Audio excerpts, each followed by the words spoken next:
I'm thrilled to introduce our last speaker.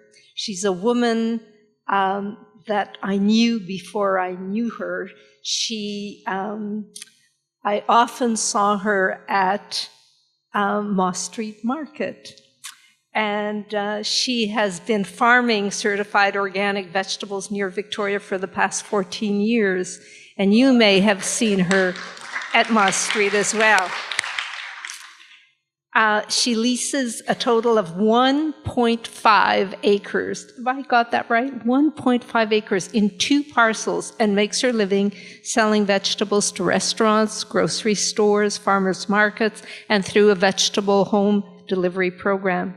Together with 2 other farmers, she runs Saanich Organics, a local produce distributor. Robin holds an MA in food policy from the University of Victoria. She's a regular contributor to farming journals and magazines and has been invited to speak at major organic farming conferences in various places. She serves on several boards of directors, as do most busy women, including USC Canada, UBC Farm, and the Islands Organic Producers Association. She's recently co-authored a book that I think there may be some copies outside, a book about her work with Saanich Organics called All the Dirt, Reflections on Organic Gardening.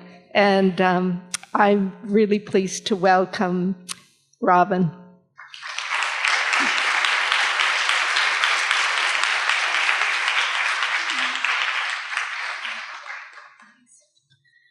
Not sure what it feels like in the back corners there, but on the stage, it just feels like this lovely vibe. I think it's all the activist hearts getting inspired and reverberating, but it's lovely, and I just want to harvest it all and keep it for a rainy day because it's wonderful to be here with you guys. Yeah, thanks for that introduction. I often don't like to say all the things I do because it makes it apparent that I have no life outside of what I do, but it's all fun and all energizing.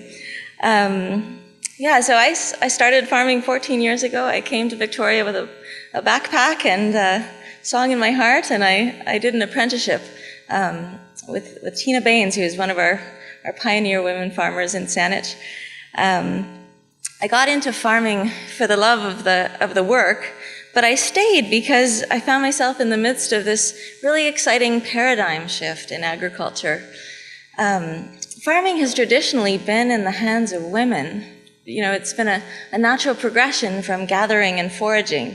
And, you know, through taking care of the land and taking care of children and communities, women understood that, you know, if trees were in a certain spot, then the water was, you know, the waterways were healthier, and you don't harvest too much of a plant because next year we want that growing there so that we can harvest it.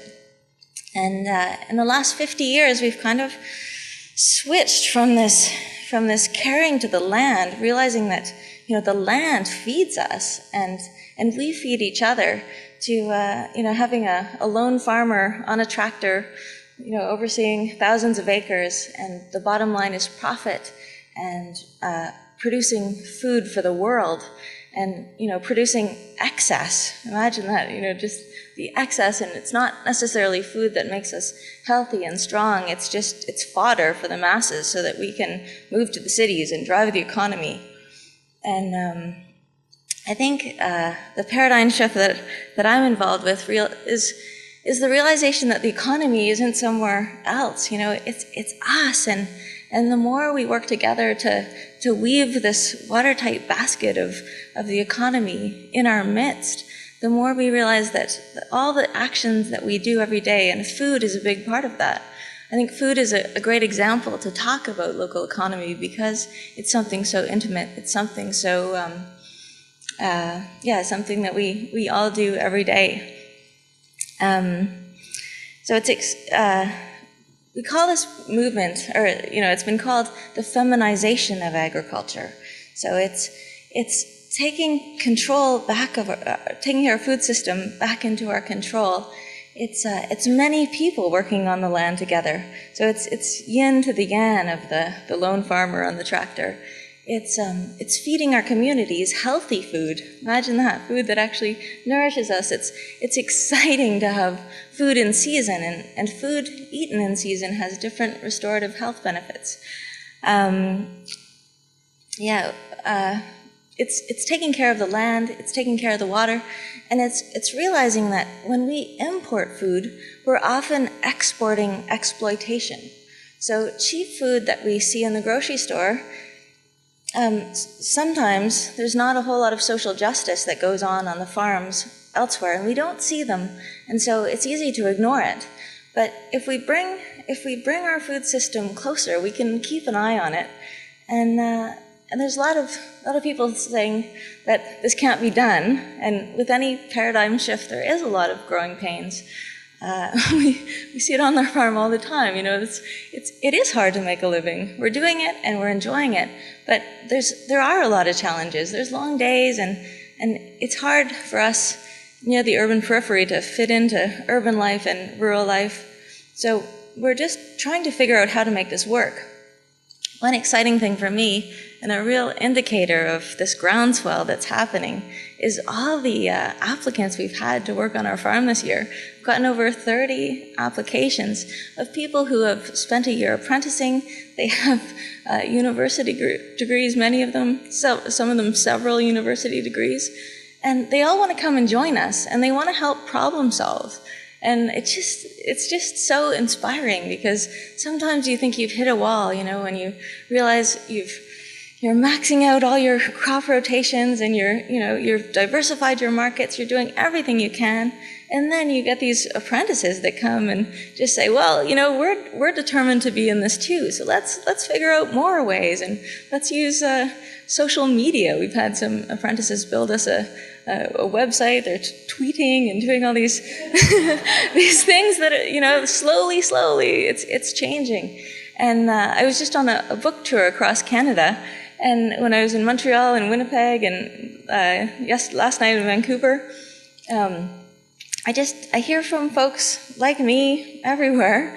When I was reading in Montreal from the book, a woman said, "It was like my words were coming out of your mouth." And I thought, yeah, you know.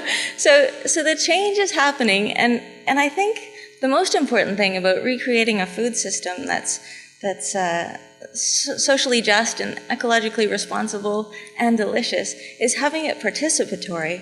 So having everybody, whether it's just coming out to the Moss Street Market and dancing to the music, or going out to a farm, or helping with some kind of marketing on a farm, just getting involved, because there's really good energy out on farms, and I think in order to move forward, we need everybody working together to figure out how to bring justice to our food system. That's what I have to say.